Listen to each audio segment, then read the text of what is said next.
kali ini Detikers kita lanjutkan ngobrol-ngobrolnya ya.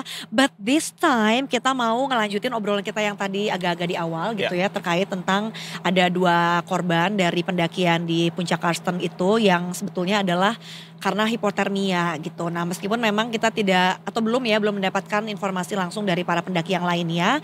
Tapi sepertinya sudah ada reporter kami yang siap untuk dimintai keterangan. Dan sepertinya beliau sudah mencari informasi nih tentang kejadian di Papua sana. Kita ngobrol barengan sama Mas Paulus Pulo yuk. Betul.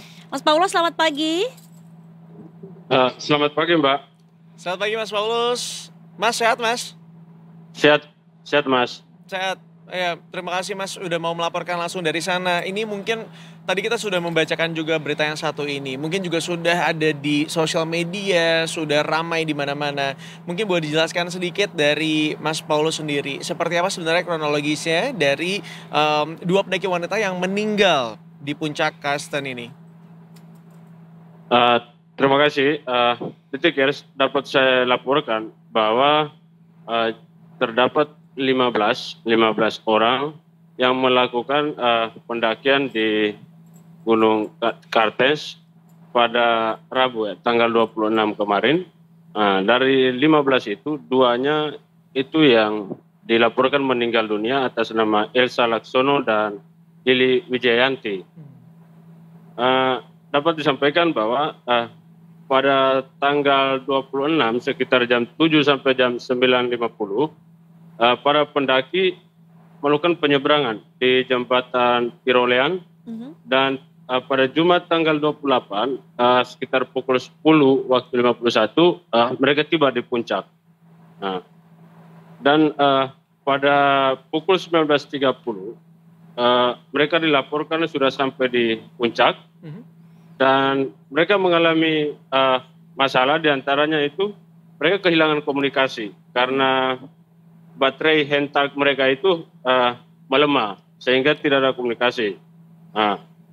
Berdasarkan informasi dari pendaki Oktries Ruslan dan Abdullah yang sudah berhasil turun, mereka menyampaikan bahwa terdapat 2 orang yaitu Indra dan Saroni terkena gejala AMS di area bawah puncak. Sedangkan Tamu dan Kuit yang berada di trail itu 2-nya juga mengalami hal yang sama. Dan setelah pendaki bernama Nur Huda kemudian dilaporkan mengalami hipotermia saat tiba di base camp, dia waktu itu tibanya seorang diri karena itu sekitar pukul 20 lewat 45 menit waktu Indonesia Timur. Sementara tim guide-nya bernama Justinus Sondegau kemudian naik ke atas untuk membawa bantuan emergensi. Setelah itu disusul lagi seorang pemandu lainnya yang bernama Dewa Gialice Sterpa juga dia mengikut untuk ingin melakukan pertolongan di atas.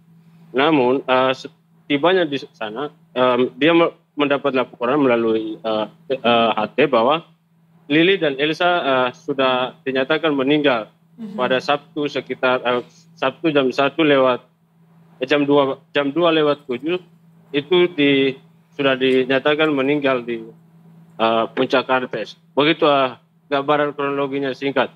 Oke, kembali ke... Ya, Bang Paulus mohon izin. Apakah sudah ada informasi mengenai seberapa derajat Celcius kah pada saat kejadian itu terjadi nih? Jadi waktu itu dilaporkan bahwa situasi waktu itu kecepatan angin itu 6 sampai 15 knot. Namun tidak dirincikan berapa ketinggian mereka waktu itu oleh pihak Basarnas.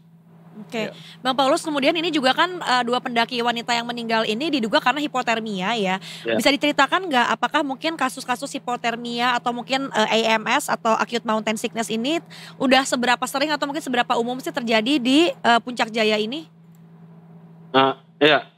Menurut keterangan dari SAR bahwa sering terjadi hipotermia ini terjadi untuk para pendaki yang mengalami hal-hal serupa. Namun tidak dijelaskan secara rinci bahwa sepanjang tahun ini berapa dan tahun sebelumnya berapa. Namun memang gejala-gejala itu sering timbul ketika para pendaki melakukan pendakian di Gunung Kartens. Ya. Ya. Seperti apa sih Mas kondisi cuaca pada saat pendakian berlangsung? Apakah kemudian ini memang sudah dinyatakan bahwa karena kondisi cuaca yang pada saat itu tidak menentu atau juga ya sangat memprihatinkan begitu ya, sehingga akhirnya terjadi hal seperti ini nih Mas? Jadi menurut laporan Basarnas, tim SAR, bahwa pada saat pada saat pendakian, cuaca di Gunung Kartens cukup ekstrim. Salah satunya cuaca hujan. Itu. Hal yang sama juga terjadi pada saat kemarin ya. Mereka melakukan evakuasi salah satu korban.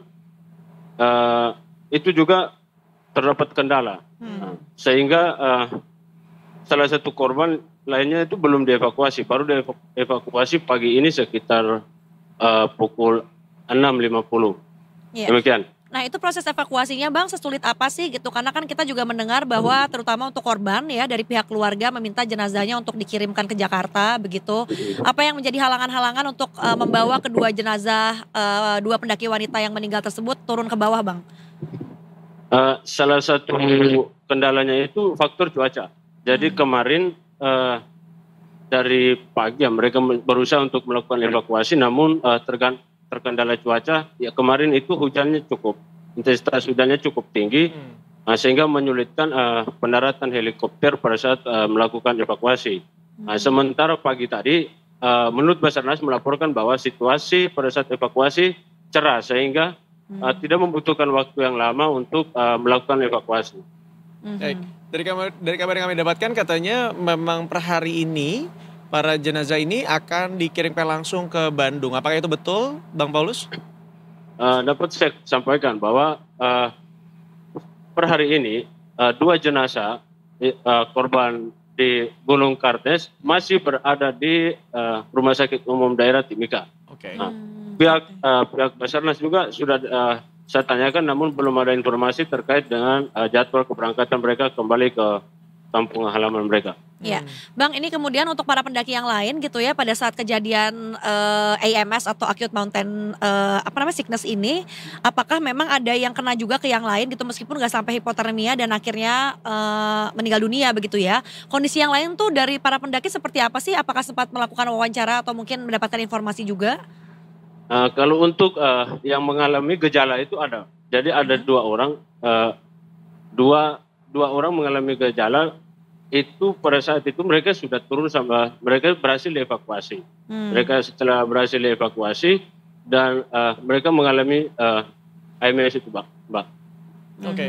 Bang, dari sekian banyak nama yang kemudian menaiki Gunung Kartens ini sendiri, ada nama Fiersa Besari juga ada di dalamnya. Seperti apa kondisi para pendaki yang lainnya termasuk Fiersa Besari? Apakah sudah bisa ditemukan begitu ya atau mendapatkan kabar dari mereka?